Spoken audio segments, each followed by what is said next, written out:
Hey y'all, it's Danielle with Black Business Boom, and I am live with mayoral candidate Vivian Wilhoite.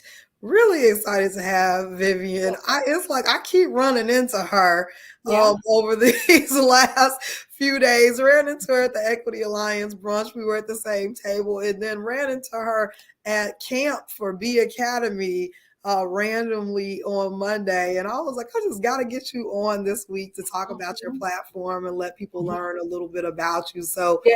happy to make this happen today. How Yeah. are you, Vivian? I'm doing great. I mean, we're just, doing our thing. I'm doing my thing, going to all of these forums and of course letting everyone know about the platform and how we are believing in what we want to share with Nashville Davidson Countyans about our vision for Nashville. I tell you what, those last two events that we saw each other at, they were two amazing events. And guess what, Danielle? They were all about women. Wasn't that something? They were. Young girls and And black women. women. That Yeah. was wonderful. And we Yeah. need more of that. Oh, Yeah. I yeah. was really More excited. encouragement, more wraparound, more love. Absolutely. And that's Yeah, exactly what it was at the that's right. Equity Alliance brunch. It was just a Mm-hmm. beautiful event. We had a time. So, Was well, one. let's talk about the platform because I really want people to learn more about you and your plans for Nashville. Yeah. So, what's really near and dear to my heart is small business and my large community of Black business owners and getting them the support that they need. So, I would love to learn about, your plans for the support of small businesses, Right. whether that be through funding, through resources, mentorship. What does Vivian see for the future of small business in Nashville? Well, it's a little bit of all that.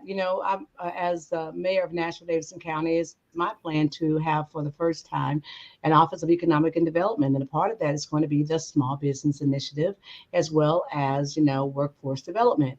We're going to have to focus on that area because that's an area that we have not focused for so long. Big businesses, as of course, has done very well here in Nashville. As mayor, it is our job to grow the city, and many times it is because of uh, the businesses that we bring here that allows us to be able to afford some of the programs and services and resources that we provide in our neighborhoods.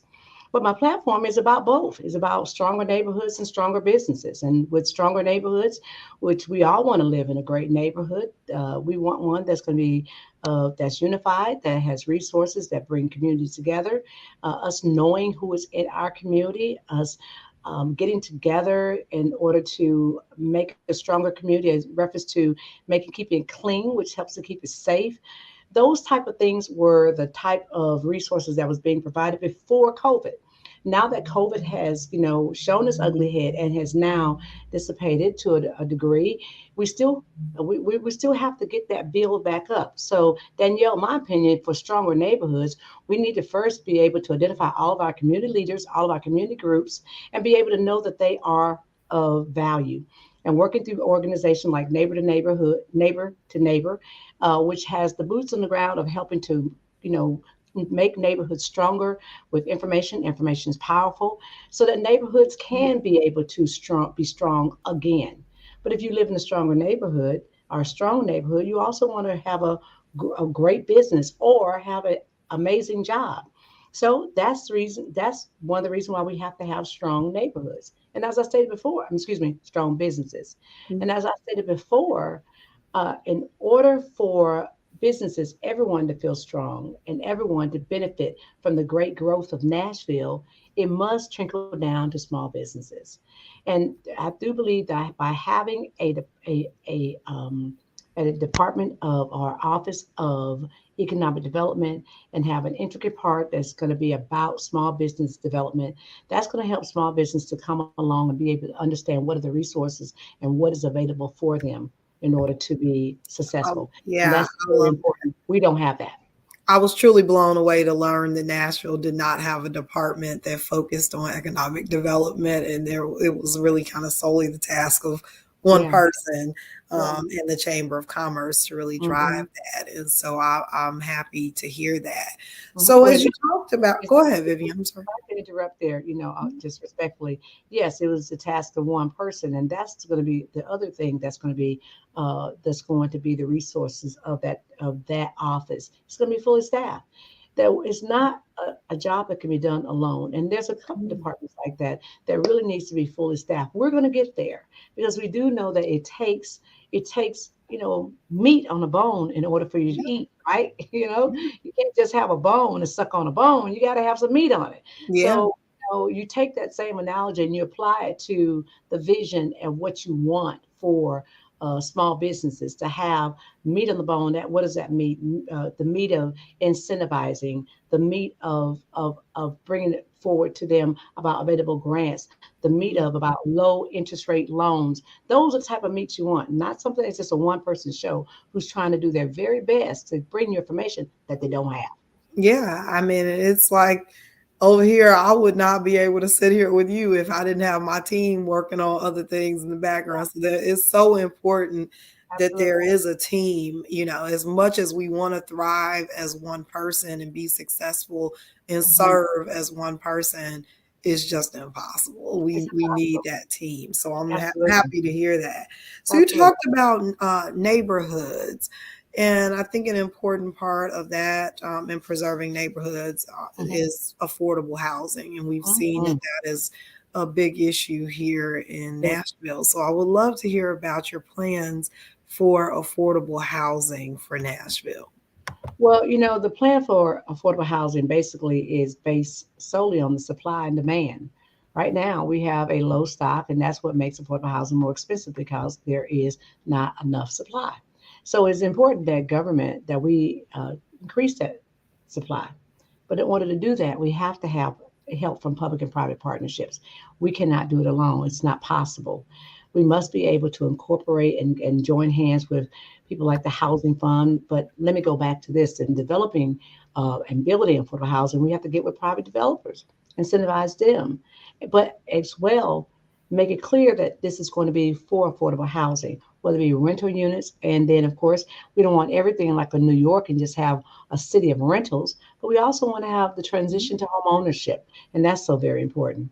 So, incentivizing private developers in order to create affordable housing, the stock that we need because we don't have enough is important. And joining with groups and getting around the table and having these conversations to create our plan and going forward. Now, as the assessor of property, I've taken a look at some property land that we're looking to see if it's buildable and to identify this property that's owned by Metro government and be able to utilize that property to build affordable housing.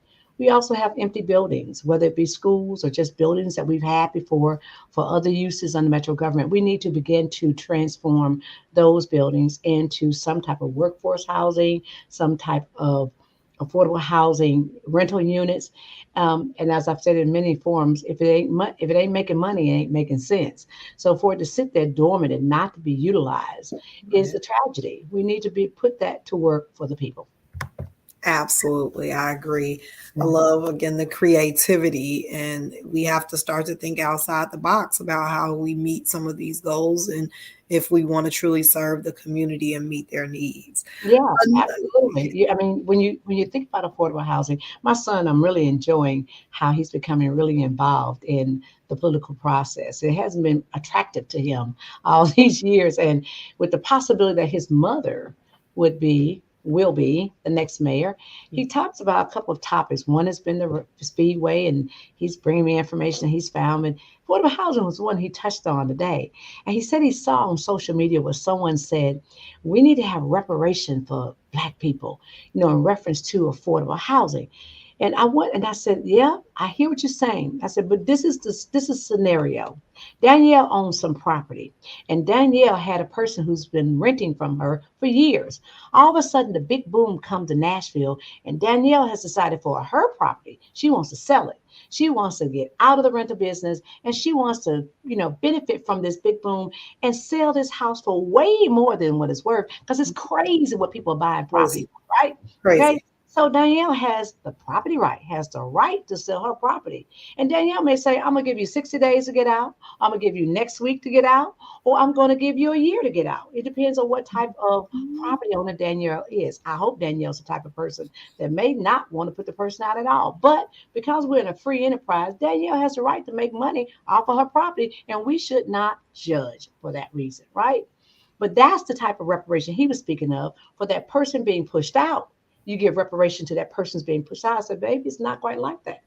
However, what government should do is to make sure that people don't become unhoused. And that's so very important. So we must be able to provide options where a person can transition from when somebody who has their own property and want to make benefits off their property, but be able to move into something that is affordable. And that has been the problem. And that is what's going on now in Nashville.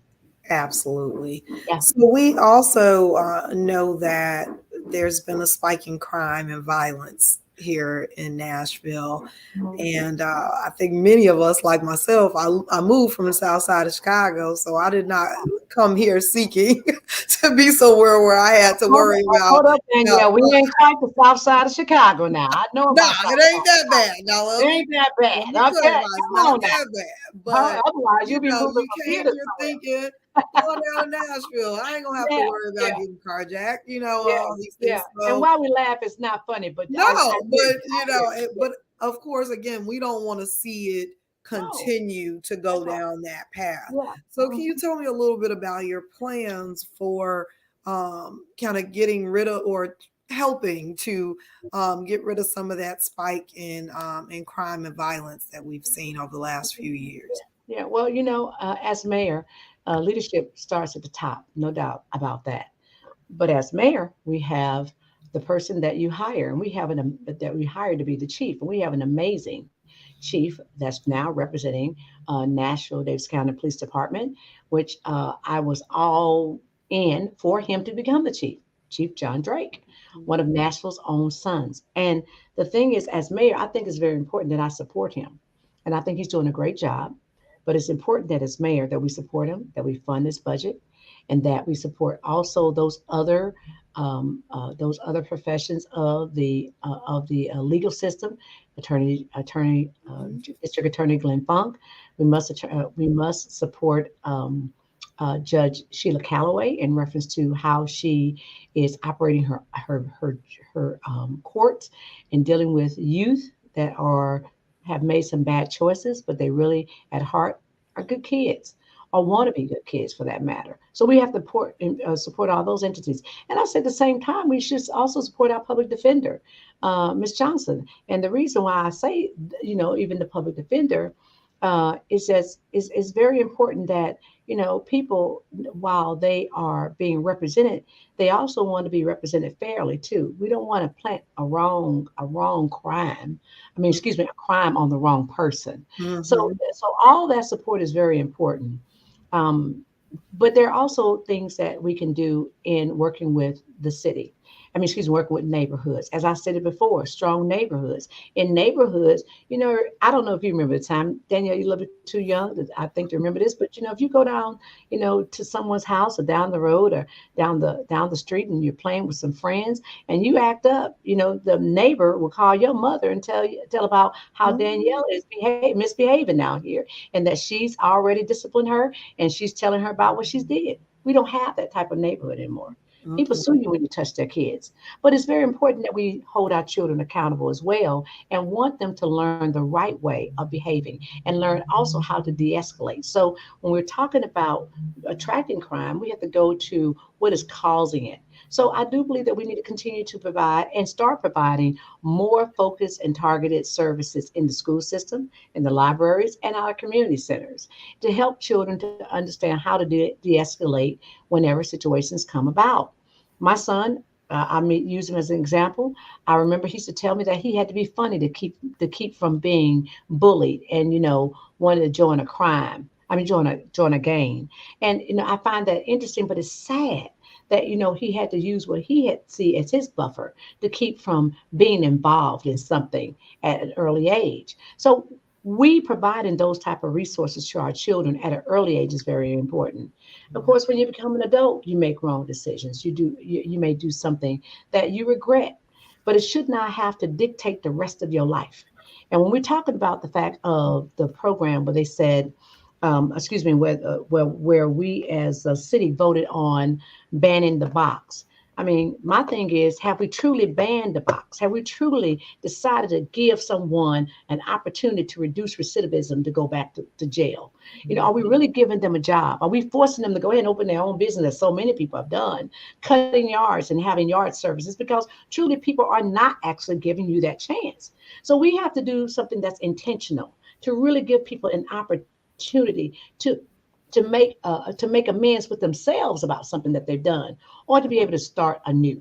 So we have to be really truthful with ourselves when we're talking about helping people who really have made one choice in their life that they want to change around. Yeah. That also helps with reducing crime, because sometimes people feel like they got to go back to the crime in order to be able to survive. That should not be the option.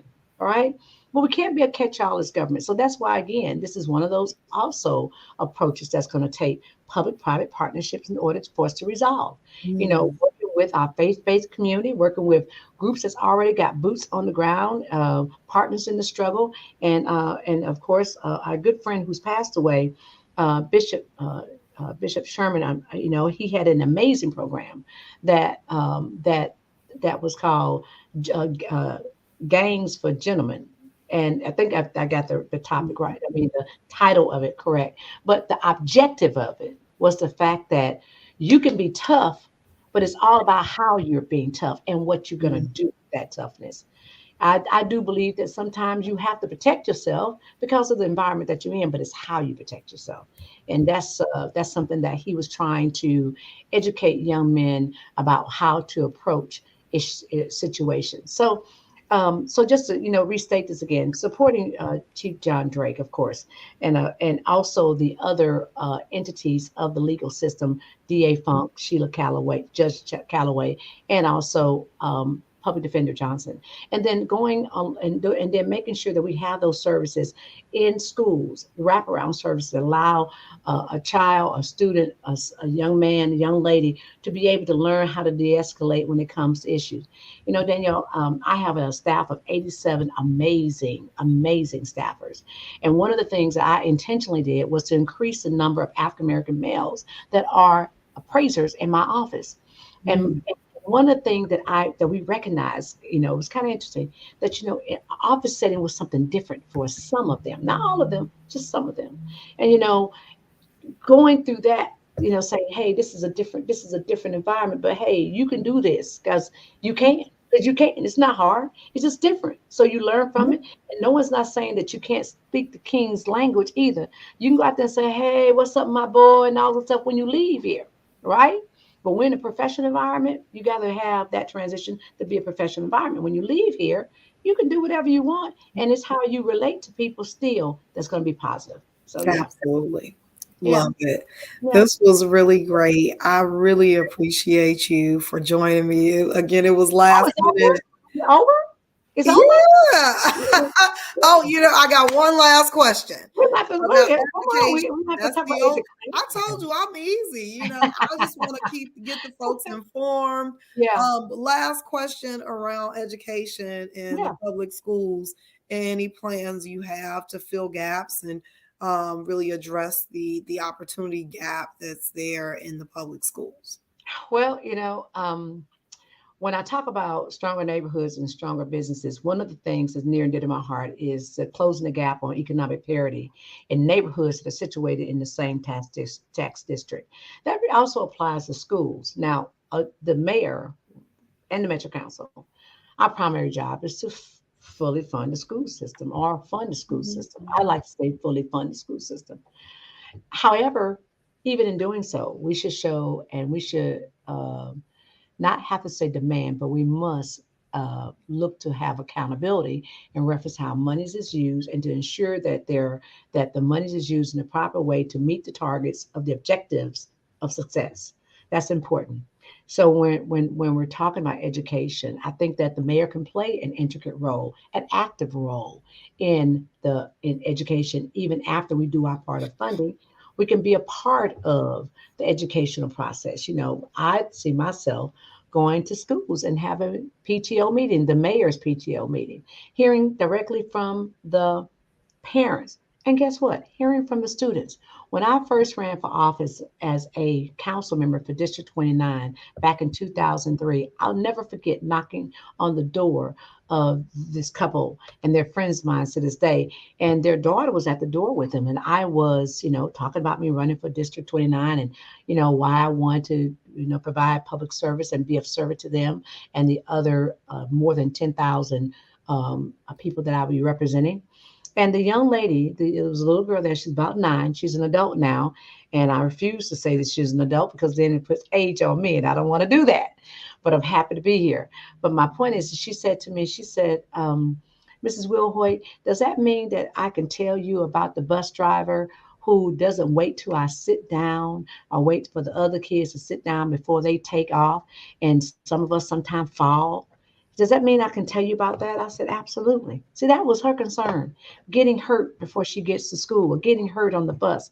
And that was a concern of hers. I said, yeah, that means that I, as a council person, can take that information and get some help and share that and ask the bus driver to give you and the other children the opportunity to sit down on the bus. Now, that's pretty amazing. But as a mayor, you'll receive that information because people will trust Mhm. you and they want to come to you with information. And you're meeting people where they are. Now, we may not be as available as always, but I think increasing our availability and accessibility is very important to creating a community and a city that believes in its leadership, and a city that has a leader that believes in its people. I love it. Beautiful. Yeah. Well, again, I greatly appreciate you. This was very last minute for me to request some of your time. And I know you are very busy, but I really wanted to make sure that the community had the opportunity to learn about you and learn from you even today. So, again, it was amazing. For those that want to learn more about you or donate or just contact you, what's the best way for them to do that? Well, I'm going to take a page from one of my colleagues who's also running for mayor from her book. I'm gonna give you my number, 615-589-2003. And I got to thinking more and more about giving my number, and not that I was ever apprehensive, is that my number's always been out there. So why not give it and say, there it is? I mean, whoop, there it is, There you 615 go. 589-2003.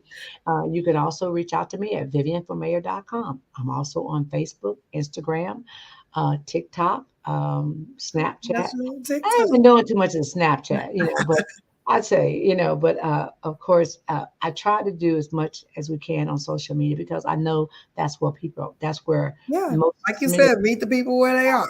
meet the people where they are. That is correct. Wonderful. And we've come Wonderful. a long way since I've run for office in 2003. And we've come a long way since I was the sophomore class vice president at Tennessee State University, as well as the freshman class president at Tennessee State University, Oh, vice man. president at Tennessee State University. So we've come a long ways from those times. But I think that the different strides that we made are good, but we still got a long way to go. So for Black business boom, I Yeah. think that with this partnership, we'll be able to see a lot more things being done in Nashville. I'm really excited. Yes. Thank Wow. you so, so much for joining me. Again, wish you all the best. Thank And I just really, truly appreciate your time today. And everybody, you got the website and you got the phone number. So if you're looking to learn more, you know how to do that. And Thank then you you. can send me an email, Vivian Yep. Will at iCloud.com, VivianWilhoite, and it's pronounced Wilhoite, Vivian Wilhoite at iCloud.com.